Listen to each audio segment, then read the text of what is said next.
My next guest is going to be fighting for some hardware coming up here this Saturday at Combat Quest 14. It is Tyler Keating joining me here on the program for the very first time. Tyler, how are you? I'm doing well, man. I'm doing well. Good to hear. We're just a couple days removed from the fight. How you feeling? It must be nice to be getting back in the cage in a few days. Yeah, it does feel nice. Obviously we're at the not so fun part of the stage, the cut and weight and whatnot. So, I'm just working on that right now, but tomorrow it'll all be over with and we fight Saturday and that's when the fun happens. For sure. And got to appreciate you doing this interview. I know weight cutting's a pain in the butt, but thanks for taking the time, man. First time you and I have had a chance to chat. When did this journey begin for you? How did you get involved in combat sports?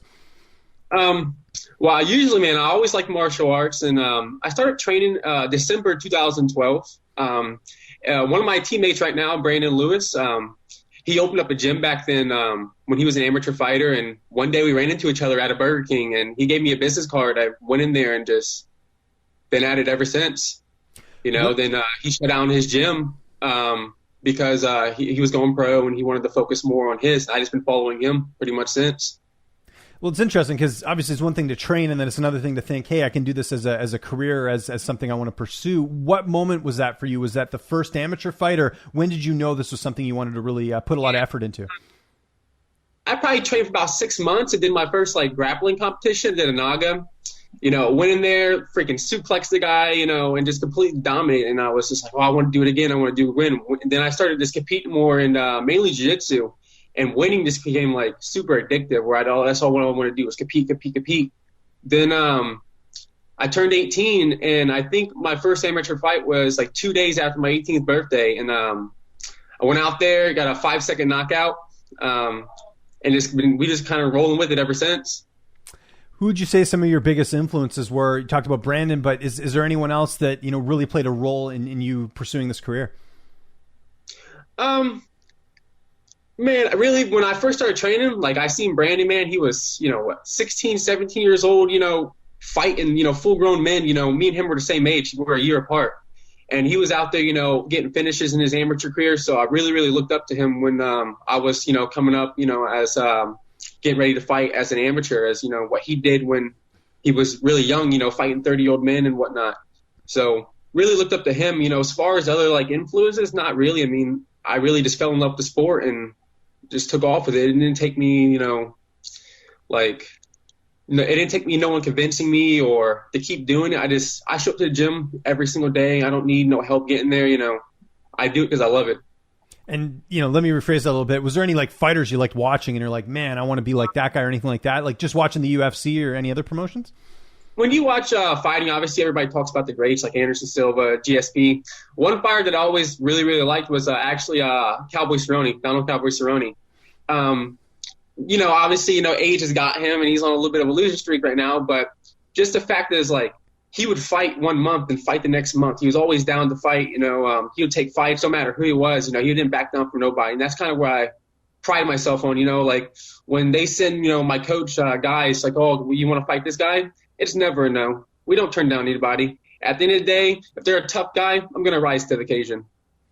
Let's talk about your opponent here. A 7-3 record, really confident. I spoke to him the other day and just got me really excited for this fight, just knowing, just looking at both your records and seeing what's coming together here. What do you know about him? How do you feel like you match up against him here? I feel like I matched against him really, really well. I did watch a couple of his videos. I feel, he's mainly a wrestler, I watched a couple of his last fights. Nothing has really changed. He hasn't evolved as a martial artist at all. I watched his last 3 or 4 fights, and he does the same thing every single time. So he's very, very predictable. One thing I'll say about myself is, if you watch my last 3 or 4 fights, I get better every single time. So the Tyler he thinks he's going to fight because he's seen my last fight is not the Tyler that's going to show up this Saturday. I get better and better every single time, whether, it's being more calm, picking my strikes, better, putting combinations together, mixing in my wrestling now. So I'm very, very confident against him. Obviously, I know where his strengths are. So, I did train, for that, but I feel like I got it in the bag. I feel, I will put him away this Saturday. Training camp, who have been some of your main partners that are helping you get ready for this fight on Saturday? It's a big group effort. I train at Gracie Palm Harbor. All the guys were there for my jiu-jitsu, they're helping me out with that. But my big 3 main training partners was obviously Adam Almado, big one, Blake Smith, and Brandon Lewis. But, it is very big team effort. There's other guys that I train with that's helped out, but my big three main ones that I see on like a daily basis is those three. What's it like being part of a gym that's on the come up? A lot of those names you mentioned are fighters like yourself, sort of on the rise, and not like a household UFC name. Is there something cool about that, knowing that you could get to that level, you could be sort of the next big gym out there, being on the come up at the same time? Of course, it's very, very motivating, especially when you see guys like Brandon Lewis, Blake Smith. They're going out there, fighting at LFA, these bigger, shows, and they're going out there and they're showing out. They're putting on exciting fights, exciting performance. It gives you really something to look up to that you want to do. The gym is very, very competitive. We're all a big family, but at the end of the day, I go in there and, I get pushed, by anybody, whether they're a fighter, because we have people that don't fight in the gym, but they'll still come and they'll still, punch you in the face, whether you're a pro fighter, an amateur fighter. It's, very, very competitive in there. Love it. How about the cut? You sort of talked a bit about it there. It seems like it's going well. You're in a good mood. Everything going according to plan? Yeah, I wish I would have started a little bit farther out for this cut.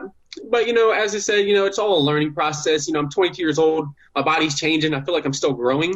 So, I'm going to make weight, But, it's always a little bit rough for me. Never fun, right? Yeah. Yeah.